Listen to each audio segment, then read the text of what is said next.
Serving approximately 260,000 pedestrians every day, the Shibuya Scramble crossing lies in the heart of Tokyo. The five-way junction is not only a popular way to cross the street, but has become a cultural icon of the fast-paced life of Tokyo.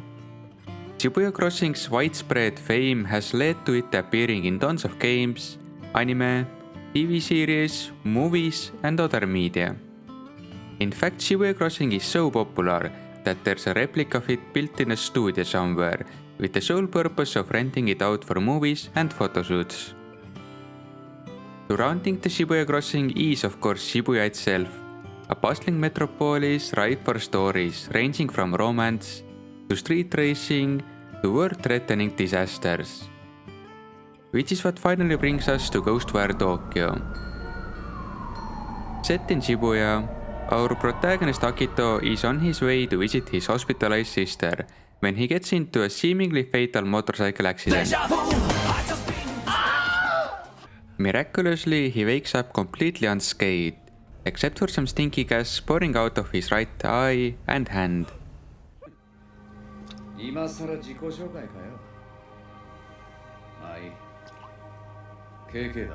The stinky one is KK, a detective turned spirit who was initially planning on taking over Akito's dead body, but quickly evolves into an older sidekick for our young protagonist.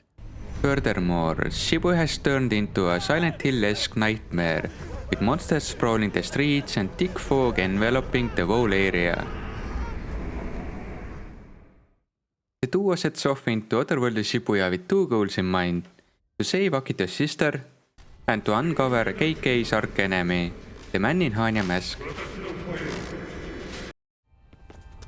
One of the first things you'll notice once you take control of Akito is the visual side of Ghostwire Tokyo. Don't get me wrong, it doesn't have 8K textures or the most lifelike boob physics.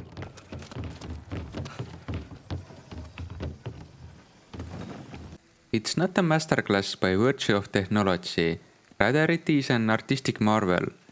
The streets of Shibuya instantly make you feel like you're walking around Tokyo yourself, especially as the game is essentially open world.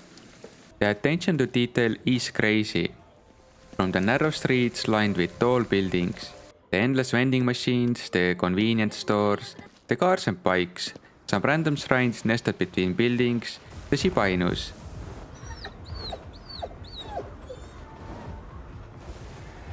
The Tokyo Underground, to those ubiquitous small white plastic bags that every convenience store in Japan seems to carry. Everything is just right. Tango Gameworks, the developers of Ghostwire, truly nailed the aesthetic. It shows that their studio is also located in Tokyo, just a short 30-minute drive away from Shibuya Crossing. The only thing that's missing from Ghostwire Shibuya is about 264,751 people. More on that later. The streets may be devoid of human life, but they are still populated.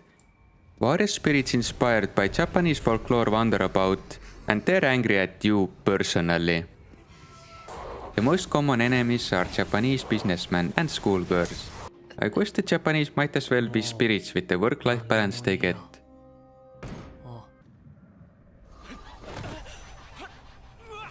One of the more interesting spirits is the lady with huge scissors, or as I like to call her, Mrs. T. Other enemies have abilities that distort their surroundings, such as making the rain fall upside down or making traffic lines wobbly. My personal favorite enemy encounter comes from a side quest. Fusuma. Japanese sliding doors often depict scenes from nature or mythology. Well, this particular one escaped from the paper wall and it's a goddamn dragon. So begins the world's best fetch quest. Return the dragon to the canvas. We chase the oversized chicken throughout the surrounding cemetery, beat up some enemies because of course it's summoned spirits, and eventually the chase culminates with the dragon escaping into a wall.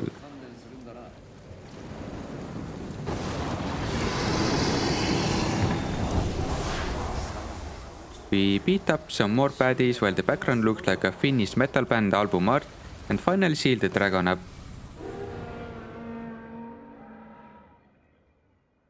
Upon returning to the folding screens, we find that the illustration of the dragon has returned. The movement in Ghostwire is actually really nice and fluid.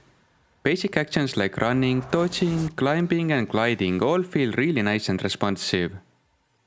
Unfortunately, Ghostwire Tokyo as a whole has some serious problems. Another day, another struggle. Climbing stairs, so much trouble. The gameplay loop is just not that great. I do like the underlying idea of Ghostwire's combat. Using the power of stink from KK, you develop the ability to shoot magic from your hands. You're a wizard, Harry. While first-person shooter utilizing magic is not an entirely novel idea, it is still underused as a pretty cool combination of theming and gameplay. The problem is that throwing gang signs is just not that fun. Oh shit, here we go again. You only have access to 3 different magic types: quick wind magic, powerful fire magic, and middle ground water magic that's also good against shields. By the way, enemy shields in this game are just umbrellas. The visual flair in Ghostwire is just endless. Magic attacks consume mana, which can be replenished from the corpses of your enemies or by destroying random pieces of flying furniture strewn all over the city. Each magic type has 3 modes of attack. For instance, fire magic allows you to either shoot a piercing fireball, unleash an explosive ball of fire, or commit war crimes with a flamethrower.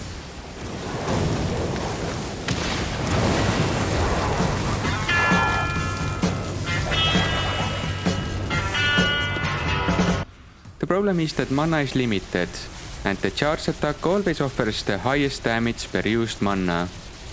Playing on hard difficulty, I ended up using those charge attacks almost exclusively, because otherwise I would run out of magic choice.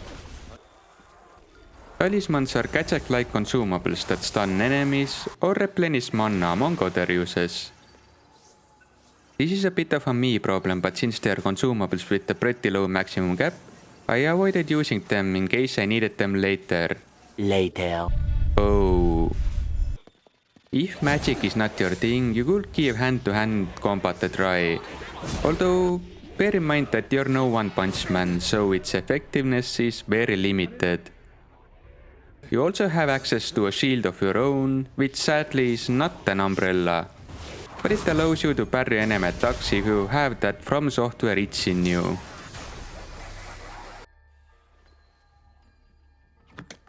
Last but not least, there's a good old-fashioned bow, which mostly found use during a few story segments where Akito and KK were separated, and Akito had no power of stink on his side. Usually I like archery-based combat, but it feels very non-impactful in Ghostwire, especially compared to the colorful magic. The inclusion of a skill tree and equipables that mostly increase your damage feels so horned in and boring.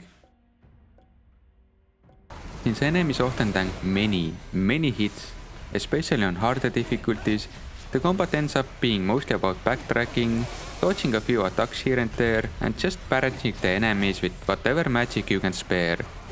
It got tiresome real fast, and I found myself relying more and more on sneak attacks, which also feel kinda cheap despite the Doom-like animations.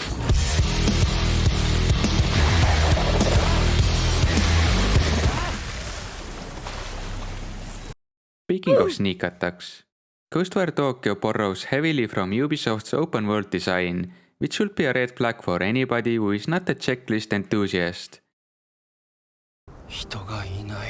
The open world is initially blocked off by fog. Enter it and you'll be chewed out by KK. Stay long enough and you'll die. To clear up the fog, you need to clean story gates from evil energy. Now, that might sound cool on paper, but it basically amounts to fighting some waves of enemies and holding down a button over and over again.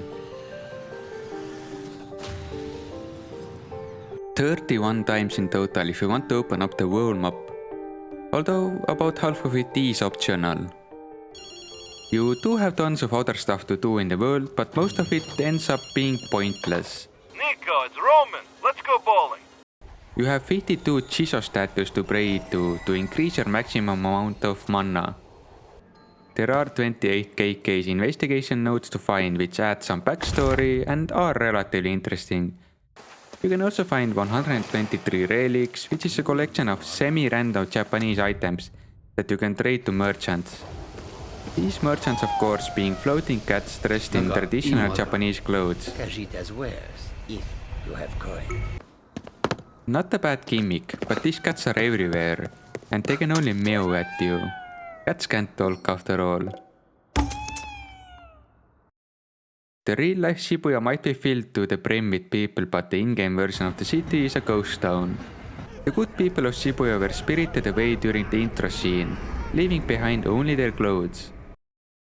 Admittedly, that is a great concept, especially as clothes strewn about city streets do tell some interesting stories, but the missing people made the game feel like Fallout 76 before they added proper human NPCs. Oh, and since the game is published by Bethesda, don't forget to dress up in your standard issue vault suit. Otherwise, if you feel ruining all the cutscenes, you can also become one with the sushi. I'm usually a big proponent of fashion in games, but the addition of outfit customization in first-person game like Ghostwire Tokyo just leaves me asking why.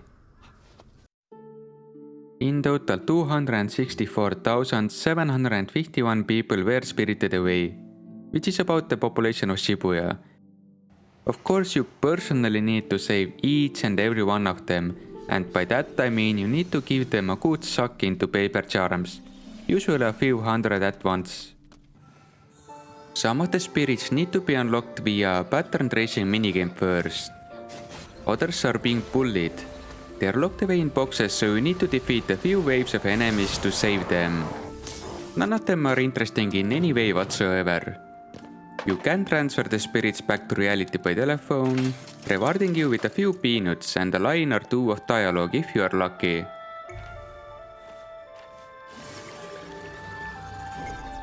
This is the penultimate checkbox ticking design of Ubisoft games. I guess the joke's on me because I still did it.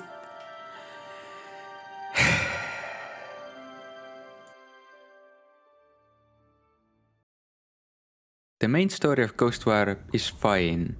If you strip away the supernatural aspect, it becomes a run-of-the-mill detective story with a young spirited protagonist and an older grizzled veteran who slowly warms up to his younger partner.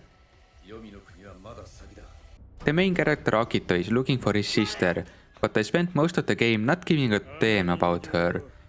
This only changes at the very end of the game. There's a beautiful 15-minute walking simulator sequence explaining everything that happened to the siblings. Other than that, I never cared for one of the main driving aspects of the story. KK's side of the story isn't that much better. Unearthing who exactly the man was in life is an interesting hook, but his beef with the Hanya man never really takes off due to how badly written the villain is.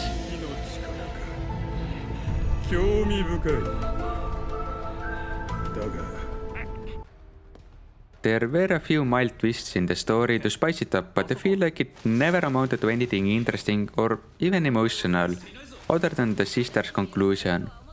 It's double unsatisfying since detective stories usually excel at character-driven narrative, I'm afraid that's not possible.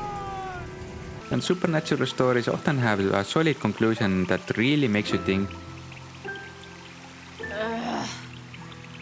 I don't know why, but for some reason, Yuko thinks you're an exception. Wait! But Ghostwire falls just short on both of these fronts.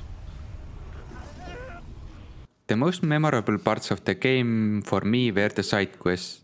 Not every one of Ghostwire's 53 side quests is worthy of mention. A bunch of them are your standard stuff like go kill something so that I can rest in pieces. A few of them did stick out though. In one instance you had to get your hands dirty and bring a restless spirit some toilet paper. The poor soul got caught with his pants down and ended up stuck in a public restroom during the apocalypse.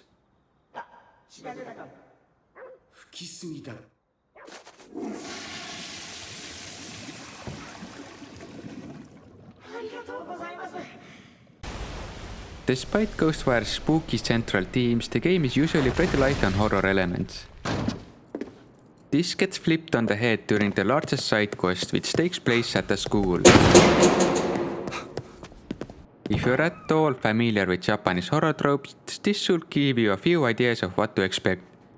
As you investigate the school's paranormal activity lab, you slowly make your way through the dark hallways and empty classrooms. About halfway through the school, you make a friend.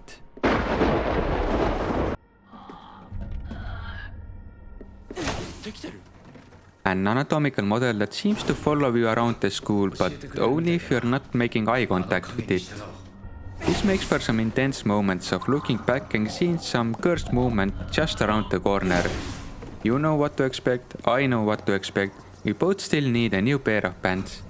This segment is about an hour long, but probably took way more than that of my own lifespan. Excellent side quest and location with some fantastic visual effects as the cherry on top.